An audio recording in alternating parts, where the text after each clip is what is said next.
¿Se ve ahí la presentación? Sí, profe, estamos viendo. Sí, bueno. Bueno, el día de hoy nos toca continuar con uno de los agentes físicos. La vez pasada estuvimos viendo lo que era ruido. No les pude levantar, me olvidé en mi otra computadora eh, que dejé en la oficina, mi computadora personal. Ahí tenía la presentación de los ejercicios, sí, el PowerPoint de los ejercicios, y no traje mi otra computadora porque mañana voy a volver a usar. Entonces, si no copio mañana, voy a hacerlo el domingo. Bueno, el segundo punto o agente que vamos a estar estudiando el día de hoy, y vamos a dividir en dos clases lo que es temperatura. Primero, yo tomé la decisión de dividir porque sé que están con exámenes y seguramente están bastante cansados. Tener clases los viernes no es un poco, no es nada agradable, por decir así, sobre todo si hay exámenes, ya es justo y necesario un descansito, como se dice. Pero vamos a ver, vamos a tratar de que sea lo más agradable la clase de hoy. Bueno, como les dije, nos toca ver lo que es agente físico y vamos a ver tres puntos. Lo que es el confort térmico, el concepto. Vamos a ver también el concepto de lo que es estrés térmico y vamos a ver los efectos de la temperatura en el organismo. Y en la próxima clase vamos a estar haciendo los ejercicios. Eh, bueno, acá les puse unas imágenes de las diferentes áreas o actividades laborales en donde podemos encontrar, por decir así, este agente que es temperatura. Pues podemos encontrar de repente en fábricas, en lavanderías, en frigoríficos, ahí tenemos bajas temperaturas. Podemos mismo en la industria de la construcción, nosotros que somos un país bastante, nosotros en Paraguay tenemos una peculiaridad, nuestro clima es bastante agresivo, tenemos temperaturas elevadas y encima de eso le tenemos que poner un signo más. Tenemos una humedad relativa también bastante elevada, lo cual hace que,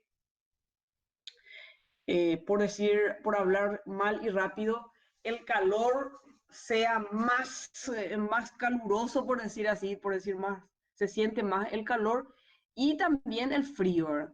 Los que tuvieron de repente la oportunidad de conocer eh, el, la nieve o países donde el clima es bastante bajo, se darán cuenta de que de repente ni en un lugar donde hay nieve el frío no es como el frío que se siente acá en Paraguay. ¿No? ¿Por qué? Porque nuestra temperatura relativa es un poco alta, entonces eso hace que tanto el calor como el frío, el cuerpo lo sienta más, por decir así.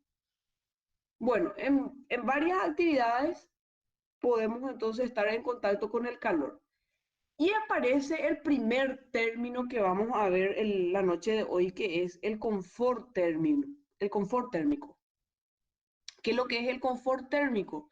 El confort es la conformidad de cada individuo con el ambiente térmico que lo rodea.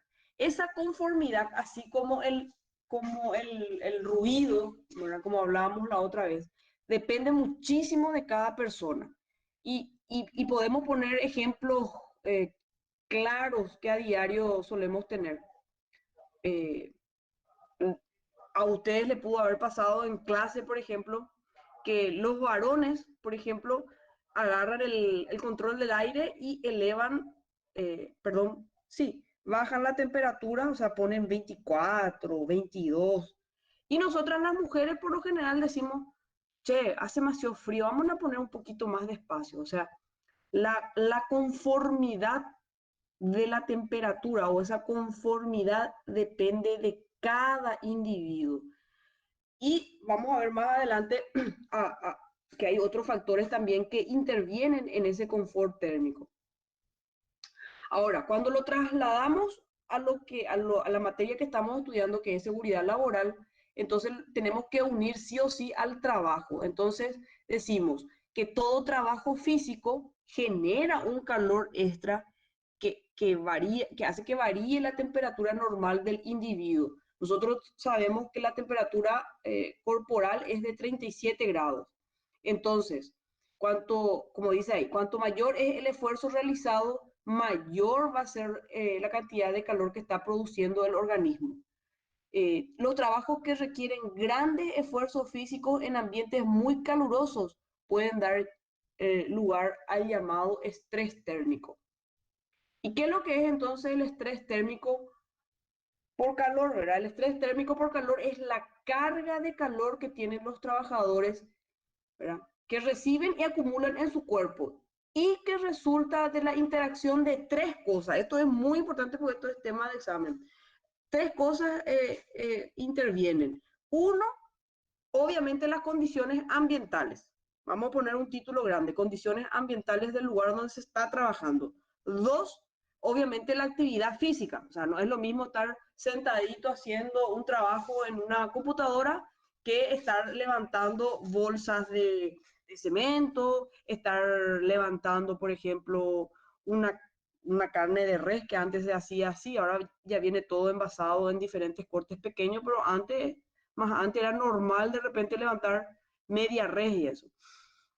O estar levantando cajas, ya sea, por ejemplo, cajas de leche, cajas de harina, productos enlatados, o sea, depende de la actividad física que se está realizando. Y también el tercer, vamos a decir, el tercer factor que interviene es la ropa que llevamos puesta. ¿Se entiende? O sea, entonces decimos que estrés térmico por calor es la carga que los trabajadores reciben y acumulan en su cuerpo que resulta de la interacción de las tres cosas: ambiente, actividad que realizamos y la ropa que llevamos. Entonces acá yo encontré esta lámina y me pareció lo más didáctico tratar de agrupar, mejor dicho, en tres cuadritos. Uno, dijimos, el ambiente. Otro sería el trabajo de la persona que está realizando. Y el ambiente, la actividad y el trabajo. Dentro del ambiente, ahí entonces tenemos que ver cuál es la temperatura del ambiente en el cual nosotros estamos realizando. Estamos a temperatura ambiente externa solamente, estamos ante un lugar donde es un recinto cerrado, hay calderas, hay máquinas, hay hornos, hay estufas, o estamos en un recinto cerrado donde estamos manejando procesos a baja temperatura, como por ejemplo los frigoríficos.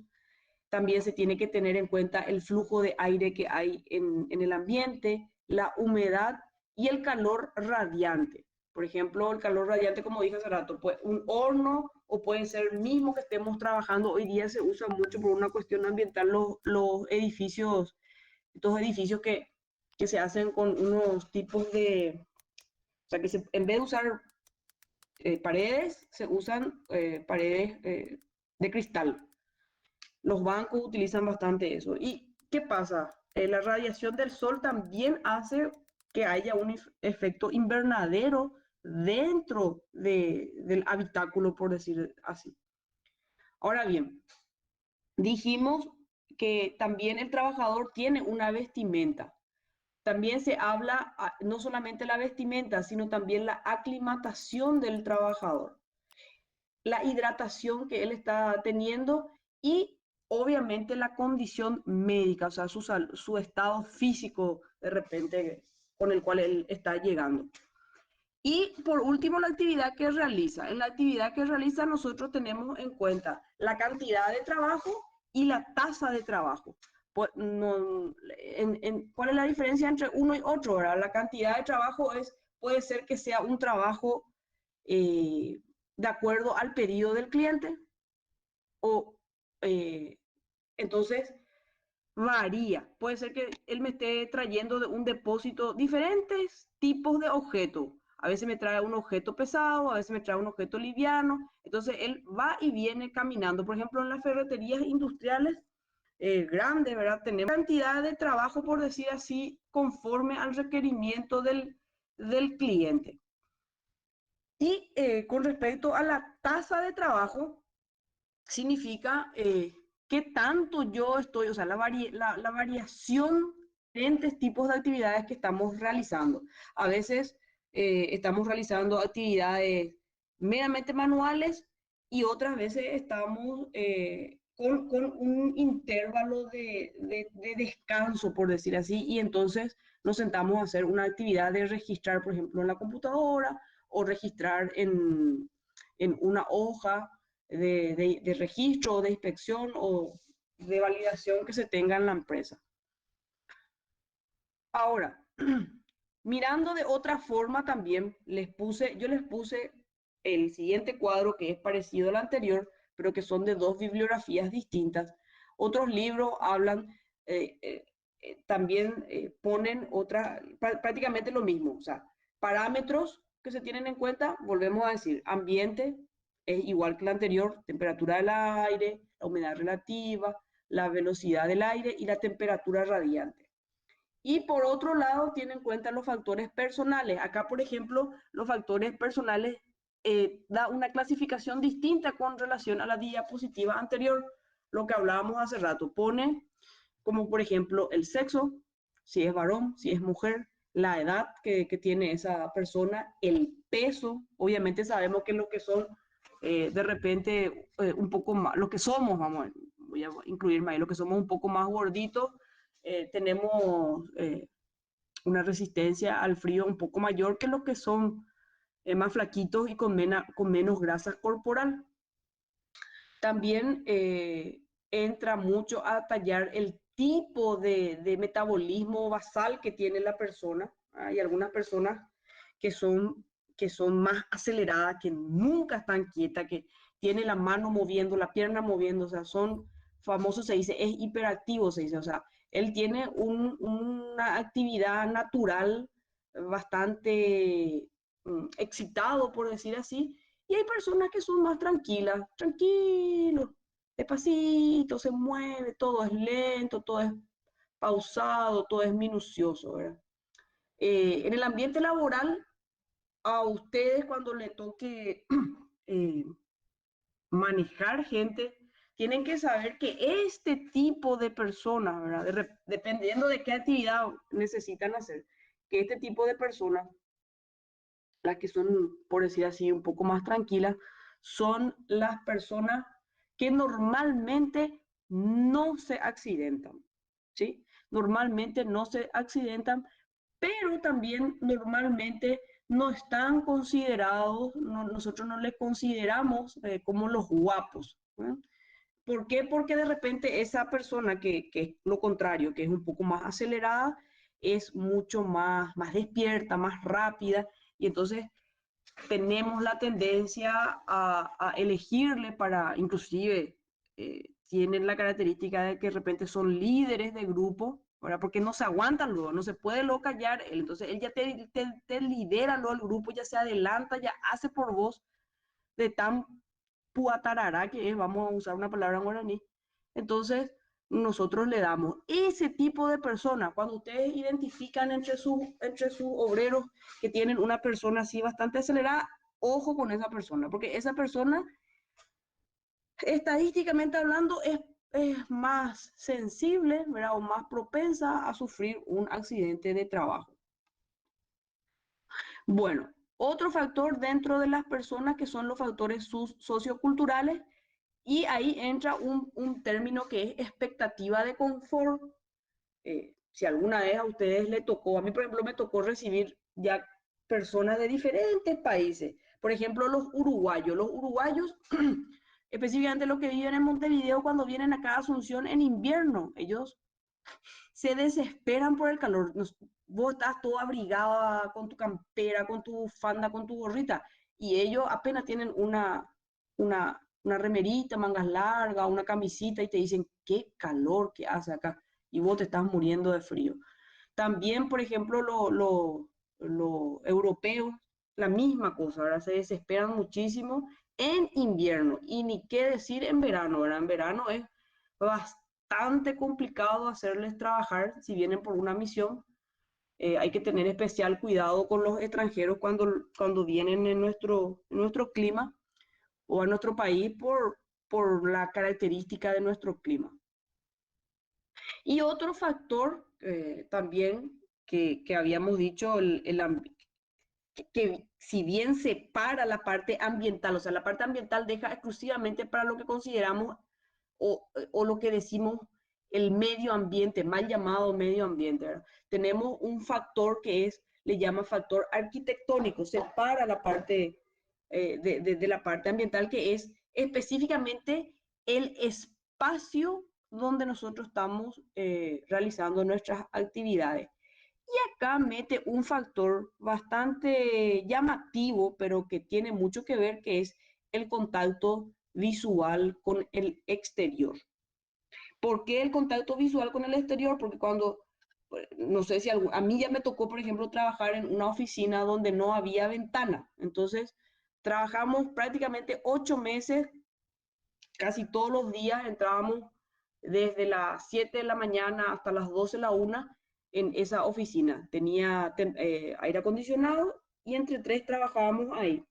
Nosotros no sabíamos si afuera estaba nublado, estaba lloviznando, era un sol radiante. O sea, para nosotros era igual todos los días. No teníamos esa percepción de la temperatura. O sea, imagínense ustedes, están trabajando, tienen acceso a una ventana, miran y ven una tarde gris con una lloviznita, automáticamente ustedes le están dando una información y están creando también una sensación y tienen, por decir así, tienen la sensación de que hace más frío. Entonces, en, dentro de los parámetros o dentro de las variables que, eh, que, de, que, que dependen el confort térmico está el contacto visual. Sí, espero se entienda, ¿verdad? O sea, es bastante sencillo. Son factores que se tienen en cuenta, que varían mucho de una literatura a otra. Fuimos creciendo de lo más sencillo, de la clasificación más sencilla, a una clasificación más granulada, por decir así. Ahora bien, eh, nosotros podemos decir entonces que el estrés térmico por calor no es un efecto patológico que el calor puede originar en los trabajadores, sino es la causa de diversos efectos que se producen cuando se acumula un excesivo calor en el cuerpo. Entonces, nosotros cuando estamos trabajando en condiciones de estrés térmico, el cuerpo, ¿qué pasa? El cuerpo se altera, sufre una sobrecarga fisiológica debido a que al aumentar su temperatura, obviamente el mecanismo fisiológico de pérdida de calor se da de dos formas normalmente. O sea, y acá les voy a hacer una pregunta y quiero que prenda, que alguien me conteste. Vamos a suponer que estamos trabajando en el solazo de nuestro verano con una temperatura de 40 grados. Una persona y le estamos, o sea, estamos mirándole a un trabajador. ¿Cuáles son los signos o cómo yo puedo decir si hace calor? Imagínense que ustedes no están sintiendo el calor, pero ustedes están viendo que una persona está trabajando. ¿Qué es lo que ustedes van a observar en esa persona que, que le está sucediendo a su cuerpo? Es algo natural.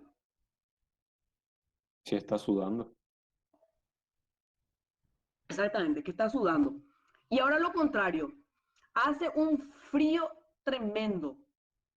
Hace un frío tremendo. Vamos a observarle. Ustedes están dentro de una cajita de cristal, no pueden sentir ni calor ni frío, o sea, una temperatura normal. y ustedes le están mirando a un guardia de seguridad, y vamos a imaginarnos, una noche de invierno, viento sur pelado, 1 grado de temperatura. ¿Qué les parece cómo nosotros nos podemos dar cuenta de qué temperatura hace por los movimientos del cuerpo que él está teniendo?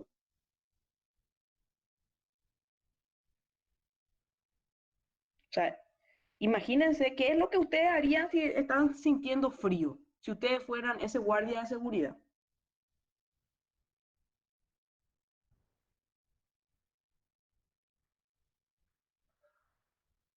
Y a lo mejor uno se frota las manos. Exactamente.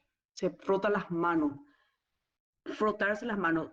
No sé si alguno tiene hermanitos chiquitos o entró en la piscina y el agua ya está, empieza a oscurecer, el agua está fría. ¿Qué pasa con los labios?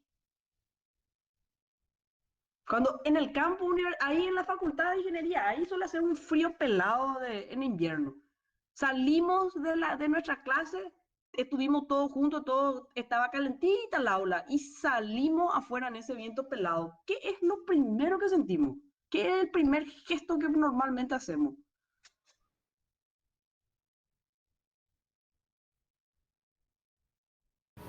Temblar.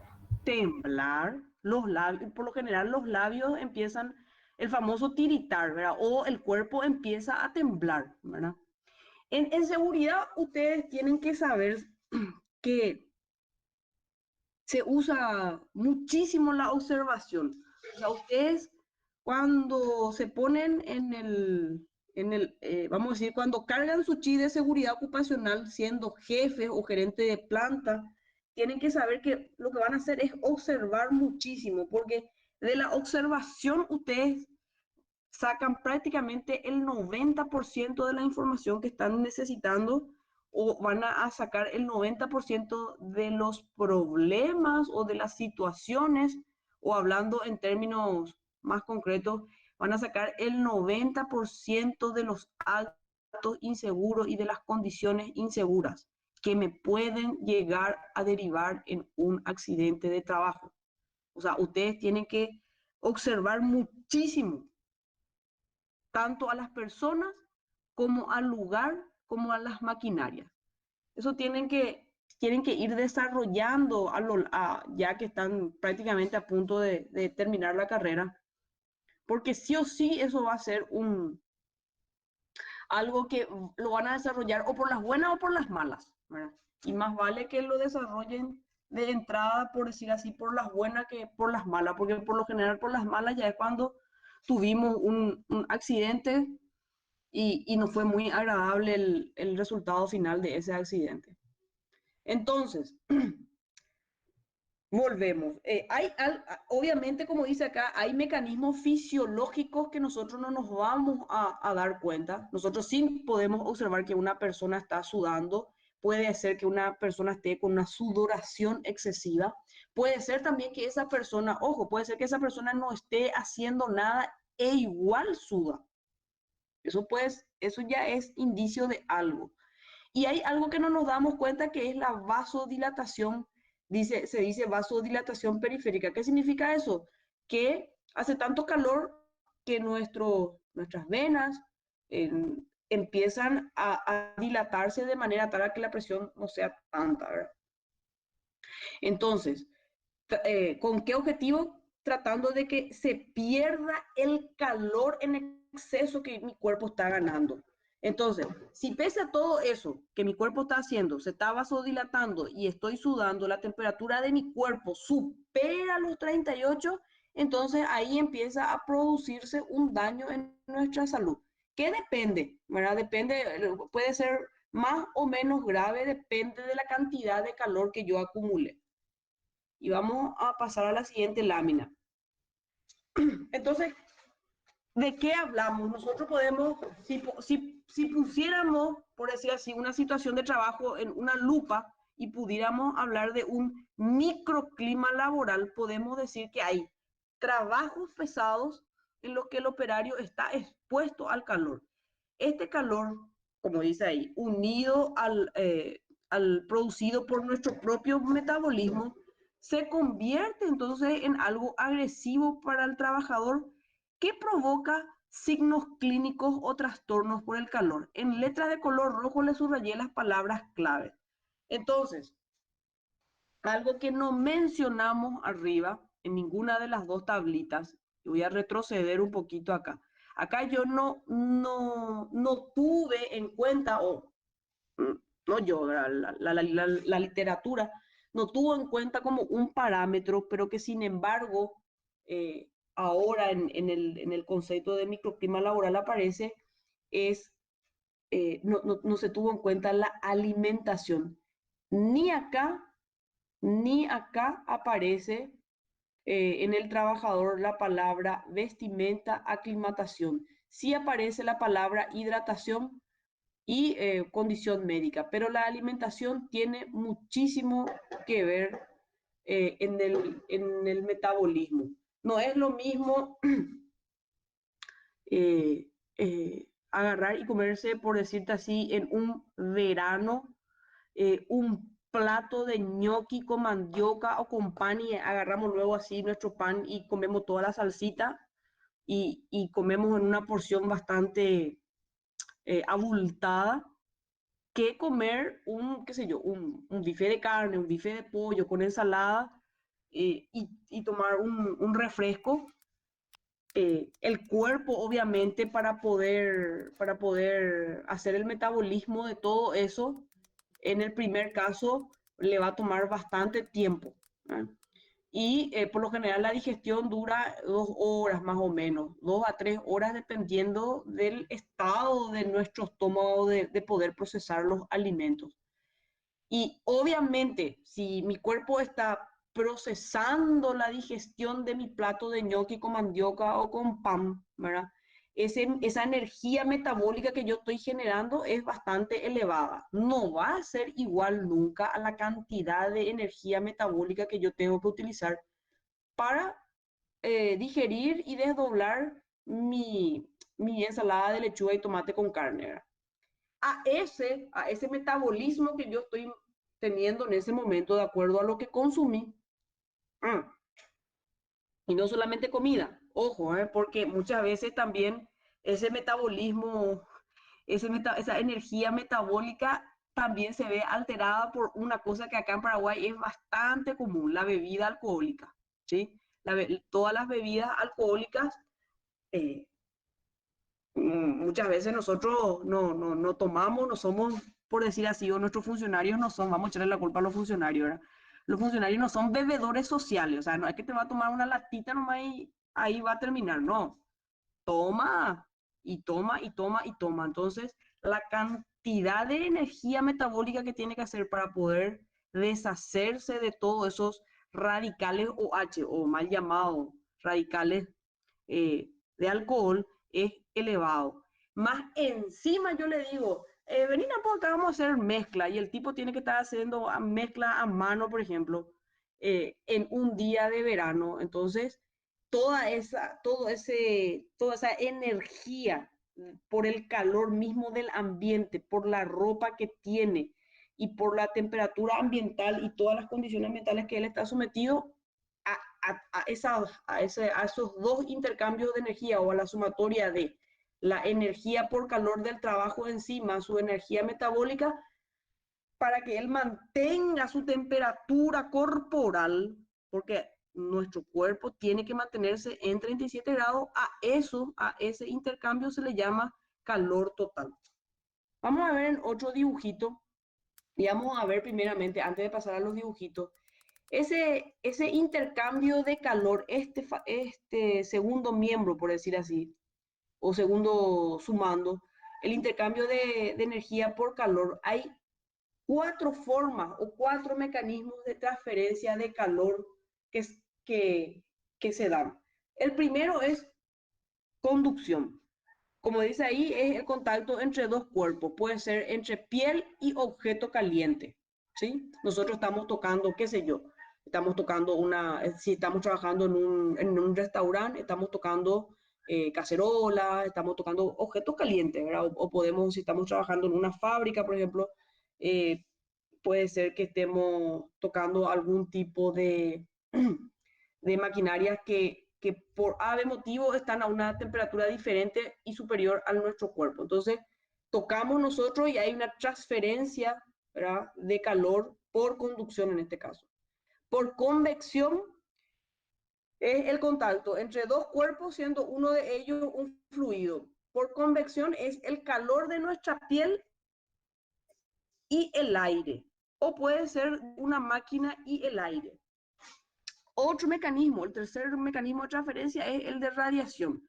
Sería entre un objeto radiante, puede ser un horno que está a una cierta distancia mía y él está funcionando y está desprendiendo calor, pero ese calor me llega a mí, es como una estufa.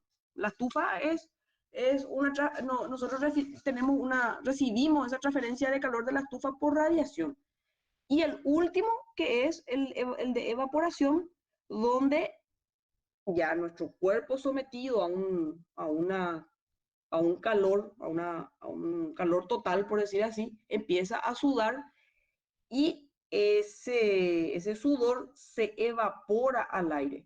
Entonces, ahí también hay una pequeña transferencia de calor por evaporación, porque ese sudor lo que hace es enfriar nuestro cuerpo. O sea, lo que hace es mantener la temperatura a 37, ya que si nosotros no teníamos ese mecanismo, nuestra temperatura corporal iba a ir subiendo. ¿Se entiende? Sencillo. Entonces acá yo les puse un dibujito para tratar de entender el concepto. Por convección puede ser un objeto que está despidiendo calor. Por radiación puede ser, por ejemplo, y también no solamente por un objeto puede ser por convección, sino también puede ser por radiación. También por radiación, la radiación solar también entra como, influye muchas veces, tenemos cristales, acá no ponemos ningún tipo de cortina y como un efecto invernadero dentro de la habitación donde estamos realizando nuestra actividad. Y conducción también depende, acá puede ser que por convención este horno está calentando las paredes o el piso y nosotros por conducción estamos pisando ese piso, también estamos recibiendo un calor. O también hay lugares donde el suelo, ¿verdad? Tiene un sistema hipocausto, le llaman, donde pasa, el suelo es térmico, por decir así, entonces nosotros recibimos calor por las extremidades inferiores. A todo eso, esa persona que está realizando una actividad se fue cargando de diferentes formas, él absorbió o recibió esa transferencia de calor de la máquina, del ambiente externo, por el piso en este caso, y entonces para mantener su temperatura de 37 grados empieza a sudar y al evaporarse el sudor al ambiente, por decir así, obviamente le hace un efecto contrario, o sea que enfría el cuerpo, mantiene la temperatura del cuerpo. El mismo dibujo, pero de otra forma explicado para fijar el concepto.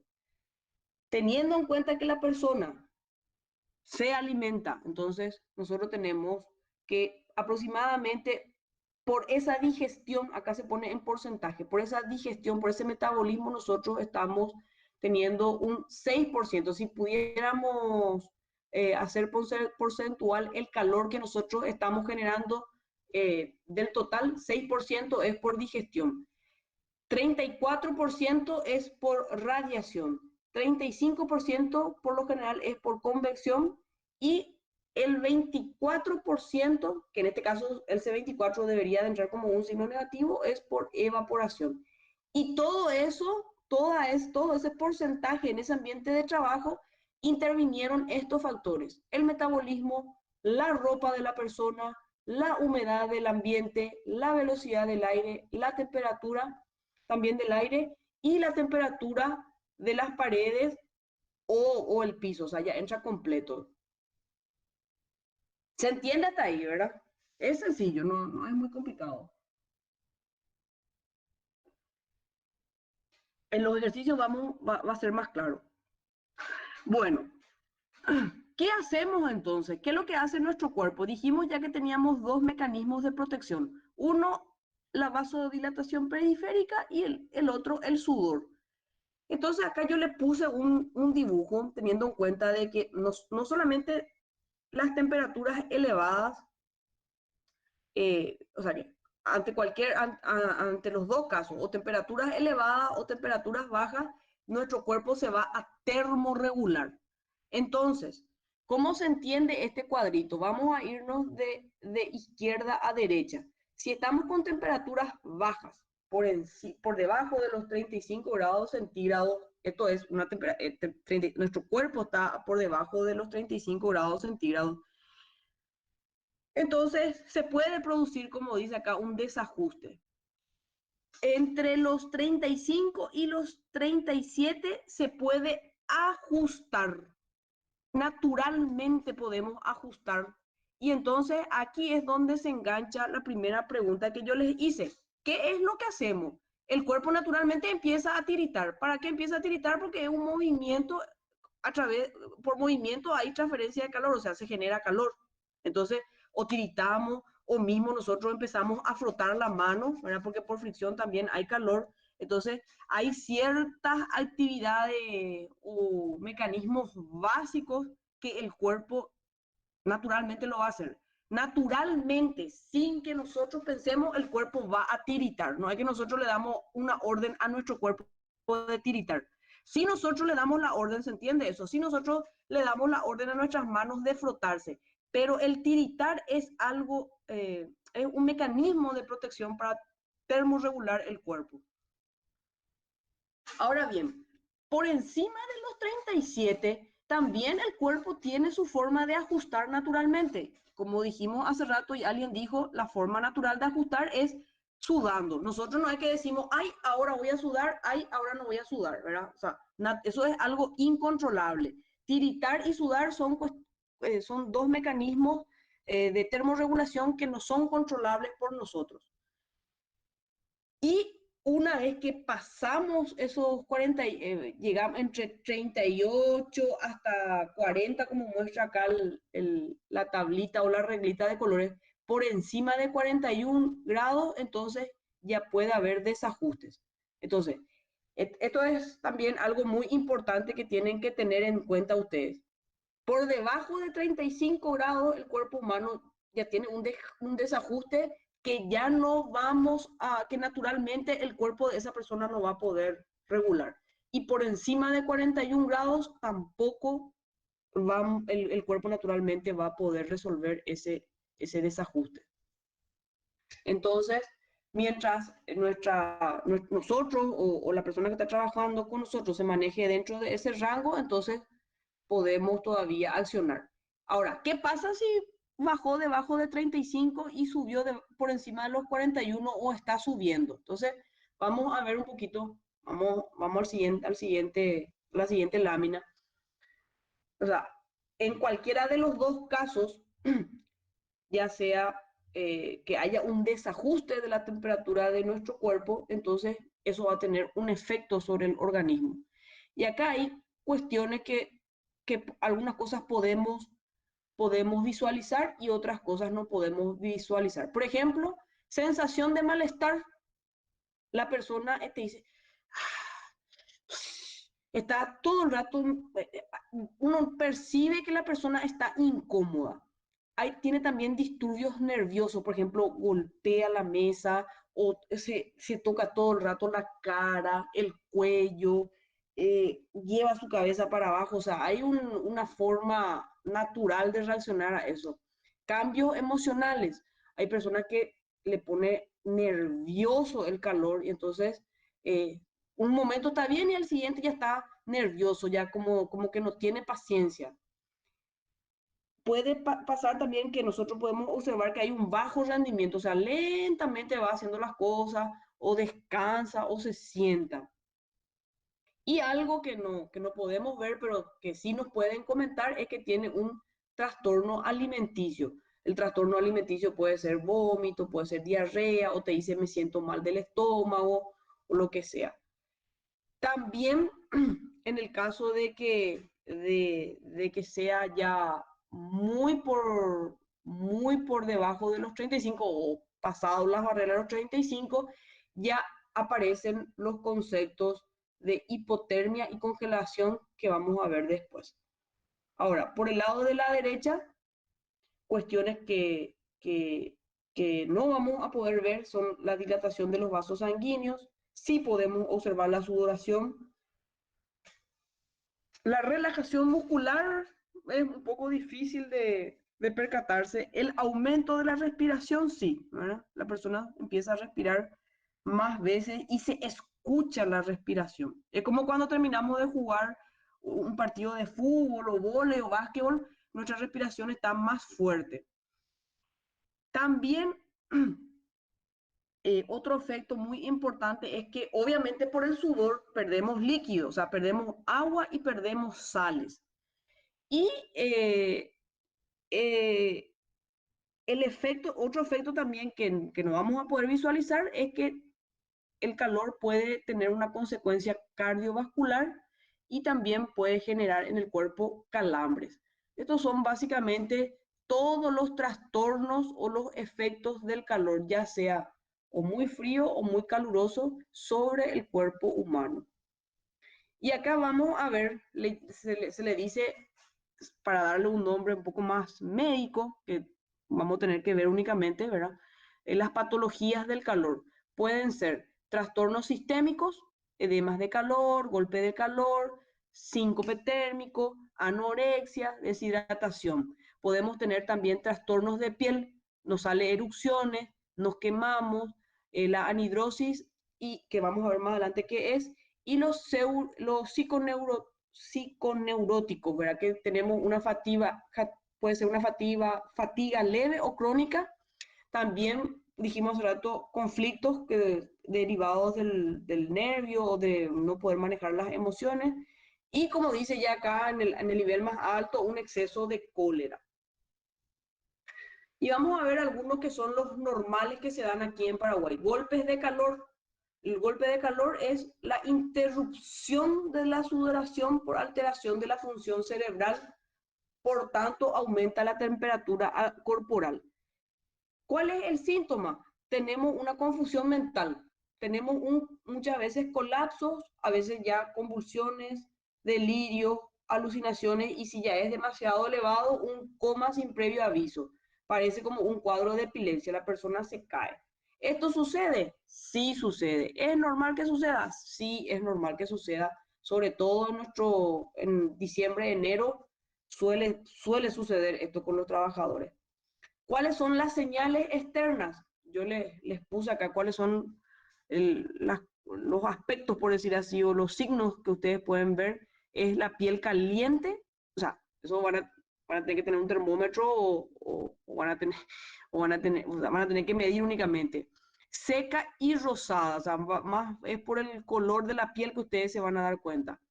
Y obviamente, como dice piel caliente, van a tener que tomar la temperatura, o sea, le toman la temperatura y está ya en 40, 40 y medio, e inclusive puede llegar a 42 grados. Eso es un golpe de calor. ¿Qué hacemos en esos casos? Es muy importante saber qué es lo que vamos a hacer en esos casos. Primero que nada, tenemos que obviamente tratar de buscar ayuda médica en el centro asistencial más cercano. ¿Por qué? Porque puede ser mortal. Pero mientras tanto, mientras llega la ayuda, o le transportamos a la persona, mientras le estamos transportando, lo que podemos hacer es elevarle los pies. Podemos poner ahí algún material, lo que sea, para elevarle los pies. Tratamos de utilizar algún ventilador, ¿verdad? Le suministramos líquido y lo principal, aplicarle compresas frías en la frente y hacer sobre todo que la persona se acueste. Siempre se tiene que acostar la persona con los pies más elevados. Esa es la manera de actuar. Tipo como que cuando tiene fiebre, ¿verdad? Porque evidentemente luego nosotros le tomamos la temperatura o le llegamos a tocar y vamos a sentir la piel muy caliente. Entonces le tratamos como alguien que tiene fiebre. Compresas frías acá en la frente y la pierna elevada, y tratar obviamente de ventilarle. En el caso extremo, que ya sea un síncope por calor, entonces esa persona pierde el conocimiento ¿Y por qué pierde el conocimiento? Porque ya su cerebro no tiene la irrigación que tiene que tener y básicamente, ¿por qué no tiene la irrigación que tiene que tener? Porque el vasodilatador, o sea, que nuestros vasodilatadores, o sea, hubo una vasodilatación muy elevada y entonces se dejó de irrigar. Entonces, esa vasodilatación afecta dos partes muy importantes que son el cerebro y el corazón. ¿Y cómo nosotros nos damos cuenta? Bueno, puede ser que haya una tensión excesiva del sistema circulatorio, puede haber una pérdida de presión y acá es donde nosotros usamos la inspección visual, por decir así. Se pone pálido, blanco como una cera, como una vela se pone, y la piel está cubierta de sudor y te dice por lo general la persona, me duele la cabeza. ¿Por qué le duele la cabeza? Porque es igualito que el dolor de la migraña. La migraña no es sino otra cosa que la vasodilatación de, de, de las venitas, ¿verdad? Entonces, tiene dolor de cabeza. Cuando una persona, hablando así a nivel casero, por decir así, cuando una persona que está trabajando en el sol te dice, me duele la cabeza, entonces ahí rápidamente hay que sacarle de la fuente de calor o del lugar donde está trabajando y aplicamos lo que dice acá seguidamente. Le retiramos la fuente de calor, le podemos sentar al trabajador con la cabeza siempre abajo. La idea es, le podemos sentar o le podemos acostar y le llevamos a un lugar un poco más fresco o frío, ¿verdad? Eso es lo que normalmente se hace. Otra, vamos a decir, otro síntoma o otra patología que se suele observar muchísimo aquí en Paraguay es la deshidratación, o le llaman postración térmica por deshidratación. Suele suceder inclusive aunque se tome tereré, ¿verdad? El tereré, si bien estamos consumiendo agua, también es una bebida estimulante y la hierba tiene la capacidad también de deshidratarte. O sea, al final de la jornada es prácticamente, es menos leve nomás que el alcohol, pero prácticamente tienen el mismo efecto la hierba mate como el alcohol. ¿Qué significa eso? Ambos deshidratan. Entonces, al finalizar la toma del tereré, tienen que saber de que el cuerpo queda, voy a tener que usar la palabra deshidratado y que tenemos que volver a hidratar. Por eso es muy importante y está dentro del reglamento técnico, solamente que no se hizo nomás la observación de acuerdo a nuestra cultura. Dice que los locales tienen que prever del suministro de agua y muchas veces la gente cree que porque le deja tomar tereré ya es suministro de agua. No es igual. O sea, el agua que se toma así del vaso directamente, eso sí le está hidratando al trabajador, pero el agua del tereré no tiene el mismo efecto, no es igual. Bueno, entonces, perdemos agua obviamente por tres formas. El principal es el sudor, la orina y por el aire que estamos exhalando. Y dice, pérdida de peso corporal mayores al 10% es incompatible y puede llegar al golpe de calor. ¿Cuáles son los síntomas de una deshidratación? Primero que nada, hay una disminución en la eficiencia del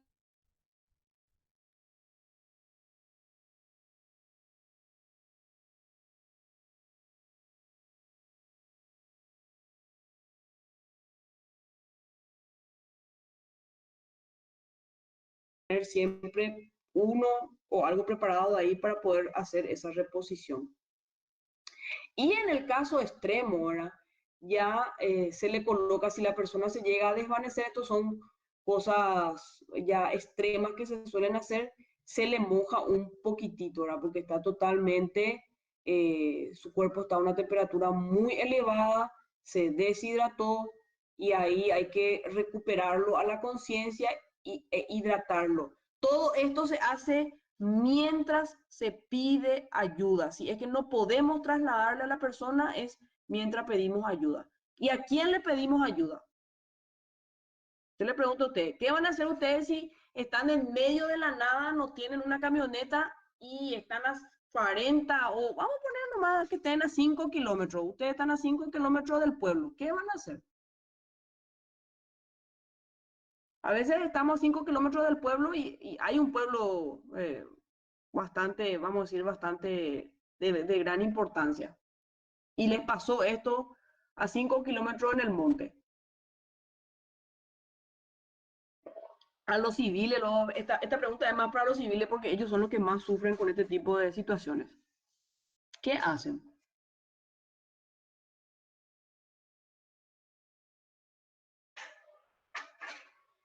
Y le echas agua al tipo, ahí Le como en la echas, foto. pero vos sabés que le tenés que llevar a algún lado, pero vos no tenés cómo llevarle. Ah, llamas al 911. Podés llamar al 911. Esa es una buena opción. Por experiencia, les digo, muchas veces te toca un trabajo allá por, no sé, por Vallapuamba, un pueblito chiquito, y tenés que trabajar. Y entonces, en ese caso, sea el lugar que sea, a kilómetros, por decir así, de Asunción, ustedes cuando están teniendo a su cargo un trabajo y saben que puede haber un evento, ya sea no solamente de golpes de calor, ahora estamos en esta gente, ¿verdad? Pero puede haber un evento de que se les cayó, se cortó, no sé, el tipo tenía problemas del corazón y tuvo un preinfarto, o sea, cualquier cosa puede suceder estando en el lugar alejado, o sea, en el lugar de trabajo que es alejado de la ciudad. Entonces, lo que yo les recomiendo que hagan es, primerito que nada, tienen que saber si existe un cuerpo de bomberos. Esa es la recomendación. Si existe un cuerpo de bomberos y consigan el número del cuerpo de bomberos y llamen de la zona.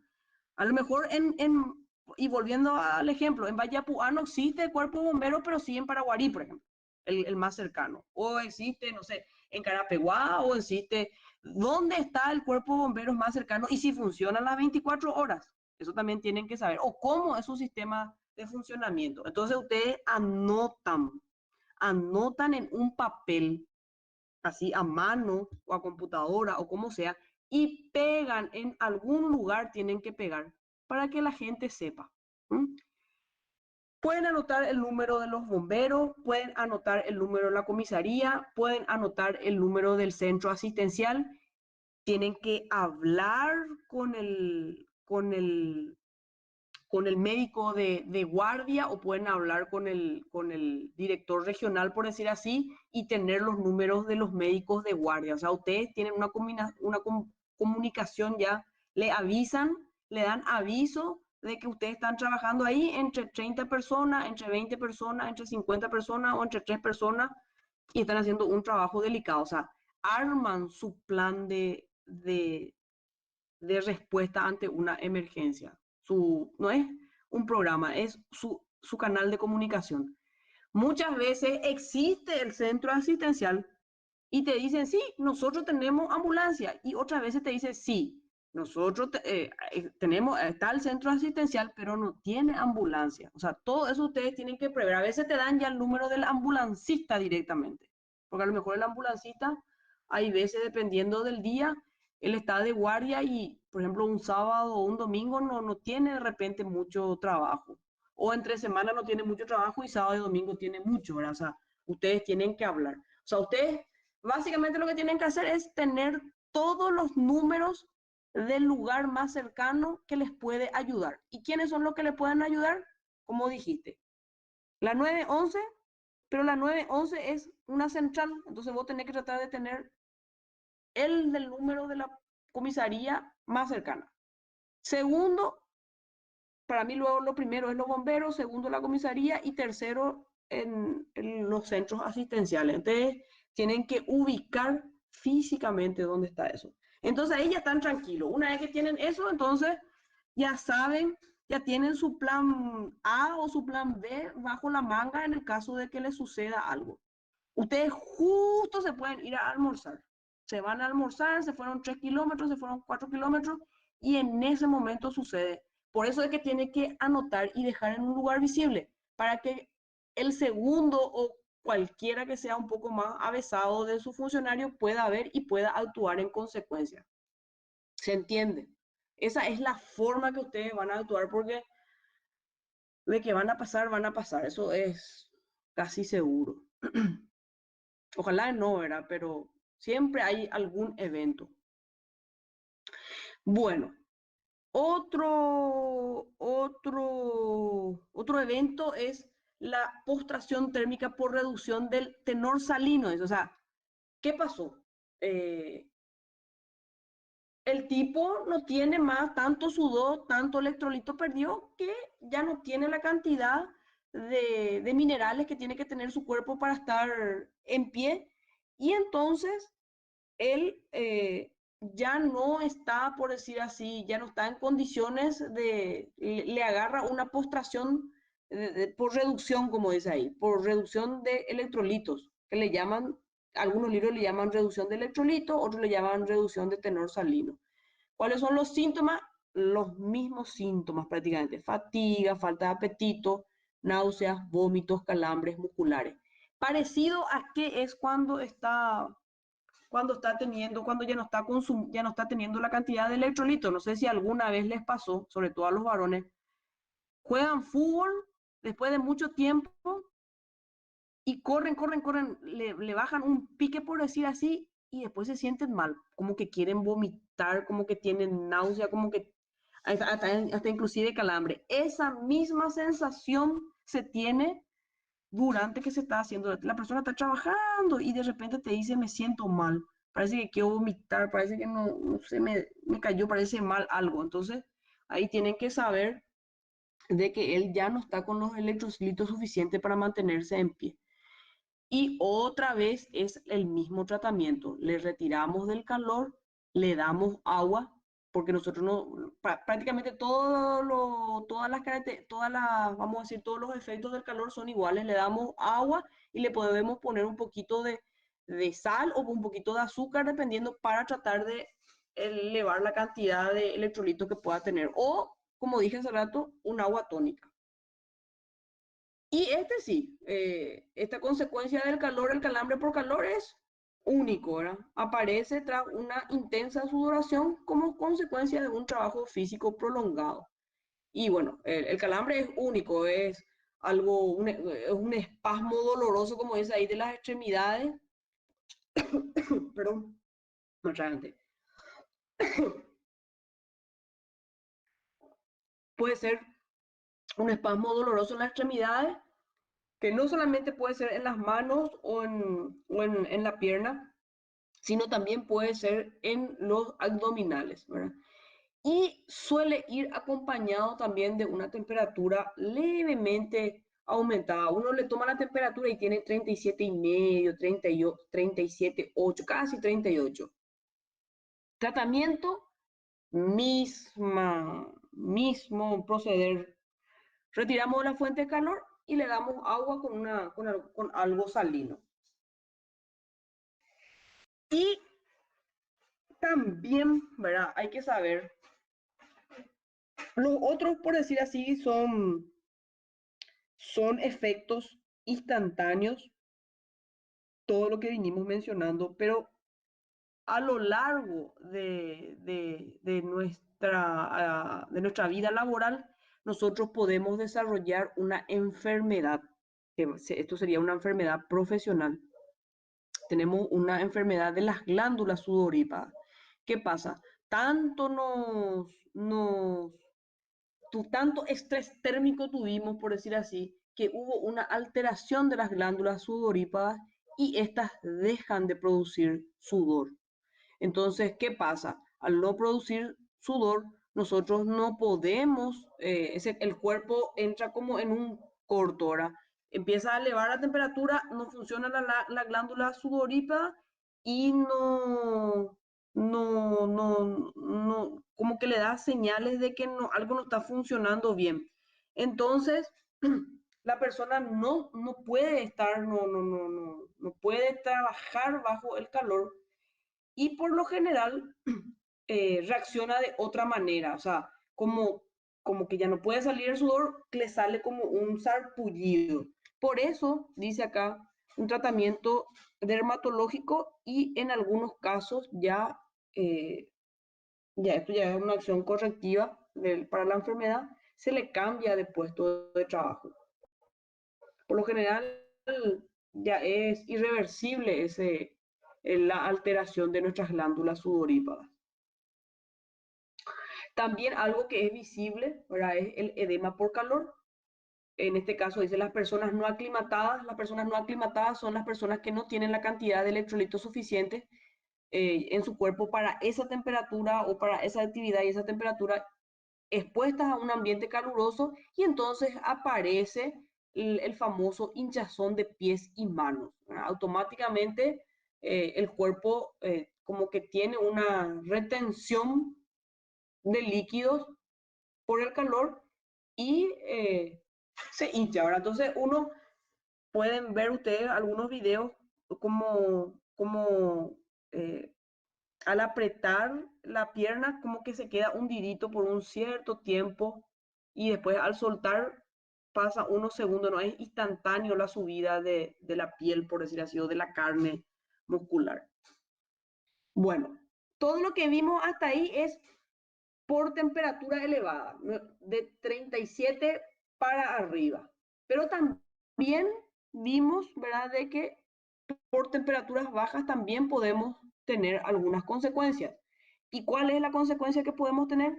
Son dos. Uno, la hipotermia y otro, voy a pasar acá un ratito, la hipotermia y la congelación.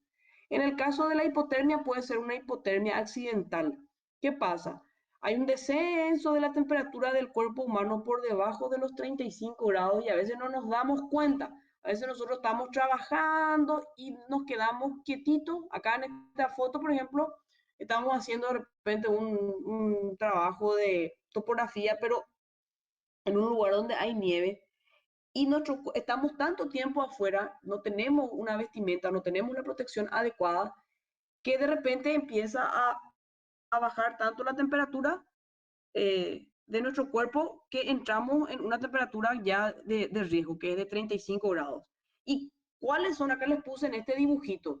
A medida que va descendiendo la temperatura de nuestro cuerpo, llegamos a 36.5, nosotros lo primero que hacemos es como que nos frotamos las manos, nos frotamos las caras. Después 35, ya empieza uno a tocarse el hombro, entre 35 y medio. 35 ya dijimos, nos acurrucamos, como que empezamos a frotarnos nuestras extremidades y fíjense la postura, me gustó muchísimo este dibujo, fíjense la postura que va tomando el muñequito acá, el muñequito. Nos abrazamos y nuestras cabezas levemente vamos inclinando, nos vamos acurrucando, por decir así. Hasta que, ¿verdad?, el cuerpo llega a una temperatura, puede llegar a una temperatura de 27 grados centígrados y ahí ya es bastante complicado. Entramos en lo que se llama congelación, ¿verdad? ¿Qué le sucede ahí al cuerpo humano? Tanto las capas de la piel y el tejido se congelan, la piel se torna pálida y semejante como a una cera, dura, entumecida, y por lo general empieza a afectar en las extremidades de los deditos, tanto de la mano o de los pies, las orejas y la nariz. Acá yo les puse una imagen de cómo más o menos queda la mano a medida que va descendiendo la temperatura, pues ya se queda como un color liláceo. Acá fíjense la oreja de la persona, entre un color rojo, liláceo, lo que sea. La piel blanca característica tipo cera, no se me ocurrió un mejor ejemplo que la foto de esta película porque pueden mirar justamente en esta escena y van a ver cómo al actor le maquillaron de manera tal a que realmente parezca una persona congelada. En el preciso instante de que él se hunde y va entrando en el agua, el maquillaje fue perfecto, simulando una persona congelada. Eso ustedes lo pueden ver. Prácticamente es de color, igual que la vela, ¿verdad? Igualito que la vela, una cuestión ahí. Los labios, ¿verdad? Las partes rojas, por decir así, de color morado, liláceo, o sea, este color. ¿Qué nosotros hacemos para una situación de hipotermia o de congelamiento?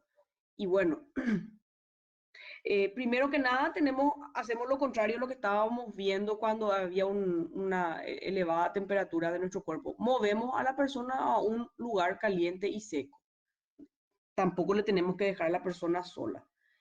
Otro punto es, tenemos en el caso de que la persona tenga una ropa húmeda o mojada o apretada, entonces nosotros tenemos que retirar eso. Por más de que estemos en un ambiente frío, le tenemos que sacar. Es mejor tenerle sin ropa a la persona en el ambiente frío que con ropa mojada en un ambiente frío. Eso por lo general en las películas de supervivencia se suele ver, ¿verdad? Caen en el agua fría, por decir así, se rompió un bloque de hierro, cae, se tienen que sacar la ropa y quedarse prácticamente en ropas menores, por decir así, para evitar la hipotermia y el posterior congelamiento. Lastimosamente, y acá les puse en letras negritas, no se puede frotar las áreas afectadas. Muchas veces nosotros le queremos frotar a la persona para que entre en calor, eso no se puede hacer. ¿Por qué? Porque vamos a causar un daño a la piel y al tejido. Nosotros muchas veces no podemos evaluar ya en qué grado, si es solamente una hipotermia o ya está en congelamiento. Por lo general, la hipotermia la persona se puede mover todavía, pero lo recomendable es no frotar. Y suavemente tenemos que poner en el agua, en el área afectada, agua tibia y observar la temperatura del agua, eh, cómo va evolucionando, o sea, cómo calienta el tejido, ¿verdad? Un ratito.